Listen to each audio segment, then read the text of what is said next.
District. My opponent is Francis Rooney. I've been in this town for 20 years, running nursing homes, assisted livings, working as a social worker and a healthcare administrator. I'm running for number one because of the seniors I've worked for all my life.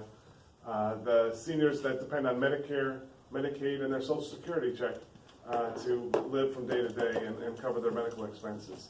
Those things are on the chopping block. My opponent is not only threatening those, but he's threatening the Affordable Care Act and children's health insurance programs and all those different programs that are the safety net to help seniors and folks that need that safety net as they age or are infirm.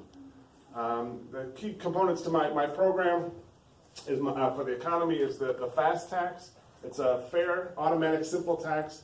And what it does is it taxes all income. All income is taxable.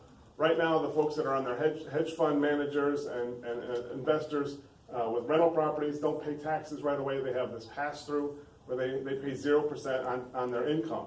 And so if we collect that income, we can afford the Affordable Care, funding the Affordable Care Act and also Medicare for All.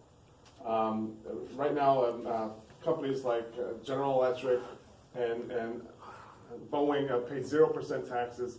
And so if we just get at least 6%, and collect on that income that they're receiving, then we can cover the Medicare for All. The healthcare is another key thing for me. So Medicare for All will be pushing for. Term limits is another thing. Right now we count on the elections as term limits, but we re-elect our recidivist kind of incumbents 90% of the time. They get re-elected. So I have actual term limit proposals where there's a 4-year term, and every 4 years we overturn half of the House. And so instead of just having a 2-year term where they're focused from the moment they're elected on their re-election and their campaign and fundraising efforts, they have a 4-year term and they overturn after 2 4-year terms. And they have to have a term out if they want to be re-elected. So they have to, the maximum they can do is 8 years, and then they have to wait 4 years out and then try again if they wish.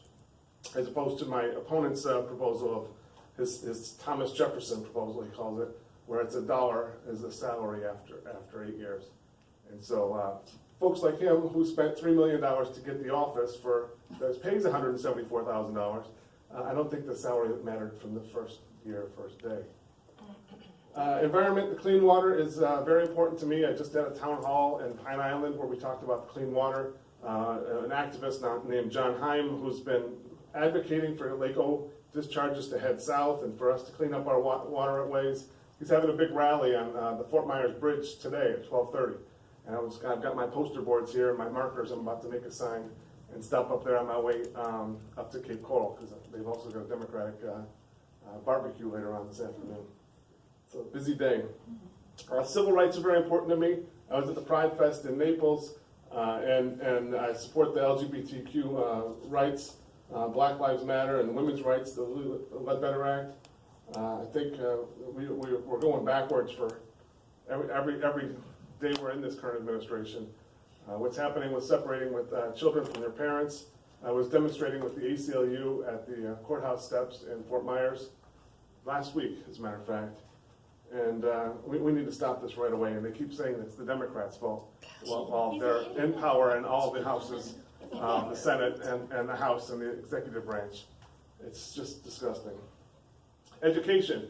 Mom was a school teacher for 20 years, and public education. My kids went to public schools here in Naples, and I think we should keep public funds in public schools and not divert them to parochial or charter schools, and keep the money where 90% of the students go is to public schools. Right. What else? Unions. Unions that were the linchpin for our middle class economy for the longest time. And in the 60s and 70s and 50s, it was 50 to 60% of the workforce, and now it's in the teens. It's abysmal, and all these moves to break up the unions from the state level for the school teachers, where they had to have 51% of the membership, otherwise the union would be automatically dissolved. We need to strengthen the unions and protect the workers. All these protections, my opponent called them burdensome regulations. And these burdensome regulations are those regulations that protect the consumer, protect the worker, protect you and me against the polluters and all the other folks that commit fraud, whether it's at our bank or our employer not paying us for the hours worked.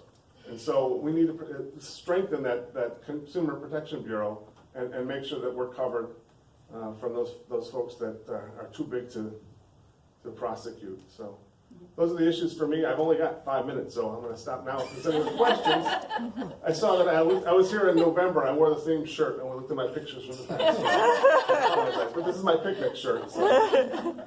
Anybody have any questions? No? Yes? Well, you were just talking about the clean water and the Caloosahatchee. Can you tell us more about the gentleman that you said he was up in Cape Coral or Fort Myers, and what's his? Mr. Heim is escorted out of the building when Mr. Rooney walks into the room. He meets the guy, says hi, and then he says his people escort him out of the building. He's a great activist. He'll get his cell phone and ask you a question if you're a politician on a very specific issue, and then get you on tape for your answer. And so Mr. Rooney avoids that at all costs.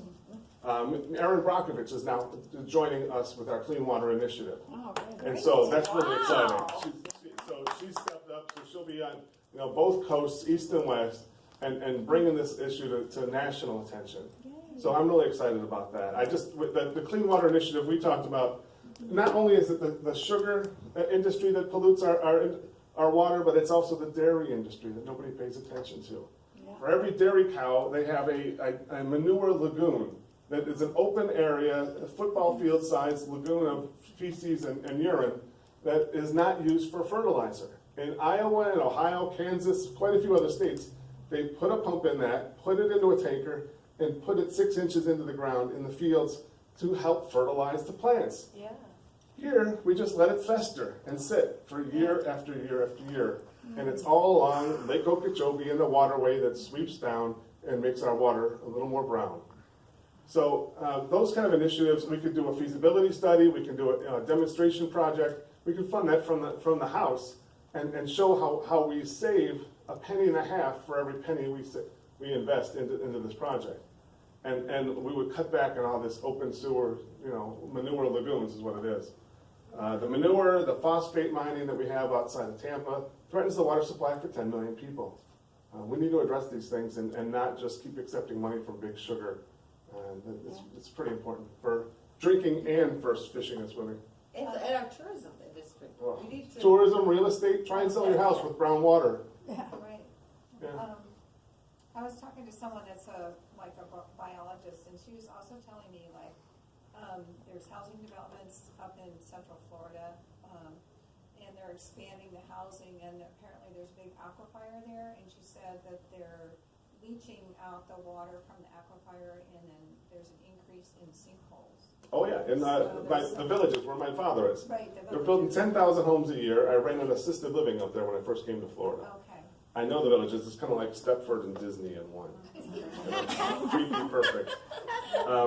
Sinkholes are happening all over because we're all on, it's either sand underneath us or some porous limestone, which can just get washed away very easily. And so when you deplete that aquifer and you build tons of houses and golf courses, then you're going to have those repercussions. And so we need to buy the land and send the water south and stop the pollution before it gets there. Yes? I guess the other thing that's real basic is just water conservation. That's true. That's true. If you think about California and Arizona and some of those other places, Texas, that ran out of water, I don't know why we can't get started with water conservation here, because I don't think we are doing that. We're building right along our DRGR areas, the designated resource groundwater recovery areas. They just expanded that Bonita National right up to the Corkscrew Sanctuary way out east. We need to allow that flow to come southward. And that's also contributing to our weird wet and drought seasons and our erratic fires.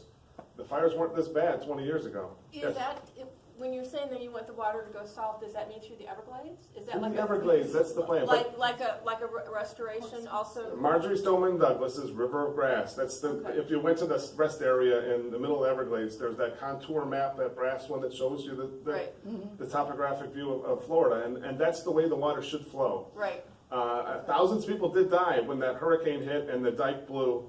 So we need to, manage it, but not engineer it so that we're more akin to the natural flow. I just wonder, because Rooney's, that was his big, He's built. don't hate me, redemption factor in my Right. eyes is that he was very concerned about the Everglades and He ta- restoring the water, but he hasn't done a darn thing. He So talks it's about the like- dike, and he talked, Yeah. the reservoir would hold, after our hurricane came through last year, that reservoir that they're building would hold 12% of that water. Okay? Talk about a drop in the bucket. And now they're talking about deep water wells to let the water go into that limestone and straight down to wherever. I think that's gonna throw off our aquifers even more.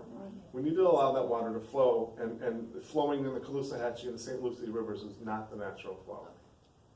He caught a couple snakes and rode on a helicopter, and he saved us Okay. all. Yeah, I mean, like- Yeah. Any thought about banning plastic bags at Yes, supermarkets? yes. It's a great polluter, it's killing You're right. animals. Plastic bags, plastic cups, plastic straws. I just wrote my little 600-page Straws. article for the paper that's going to be published soon, and it addressed the plastic bags.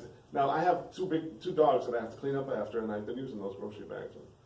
But I'll find something else. I know there's already like vegetables manufactured bags that decompose instantly. And hemp is good for that too. Hemp is terrific. I've been talking about industrial hemp left and right. We can use industrial hemp to make our paper. We don't have to chop down all these trees. We can use industrial hemp to make an oil. Henry Ford had a Model T that ran on hemp oil 100 years ago. It's feasible. We can use it for construction materials. We can use it for flooring. We can do it all kinds of things. Fabrics, all kinds of them. With, And it's sustainable and renewable. and we could have 3 growing seasons of it down here. Right. We don't have we could use it to make toilet paper, paper towels, whatever else. And it's a lot more renewable and user-friendly. So, yes. What is your view about medical marijuana? Mom's got Parkinson's. I believe that we should take it off as a Schedule I drug, and we should regulate it like we do alcohol, to be honest. I think the positive effects of that outweigh the negative. I think that would cut back on our opioid crisis in a huge way. I think it would ameliorate all those folks that are addicted to opioid medications. I know quite a few doctors in town that would much rather prescribe cannabinoids or CBD oil or different things to alleviate the pain of their patients rather than taking the chance of getting them addicted to opioid painkillers. So I'm And strong especially opponent. seizures. Yeah, seizure disorders. Well, the Parkinson's is a perfect example, and it helps instantly. And So- it passed. The voters voted for it. The and voters they don't voted allow for it. That's a state issue, but it could be corrected on a federal level by taking it off of the Schedule I. So that's why healthcare is my thing, and that's why I'm running against the billionaire builder, and my Democratic opponent is a banker. It's like, who would you rather trust with your healthcare? That's your decision.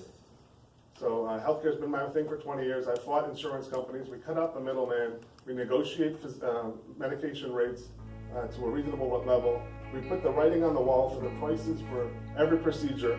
So you walk in the doctor's office, you know what it costs for an x-ray, you know what it costs for a colonoscopy, and there's no waiting till the bill comes to find out what you have to pay.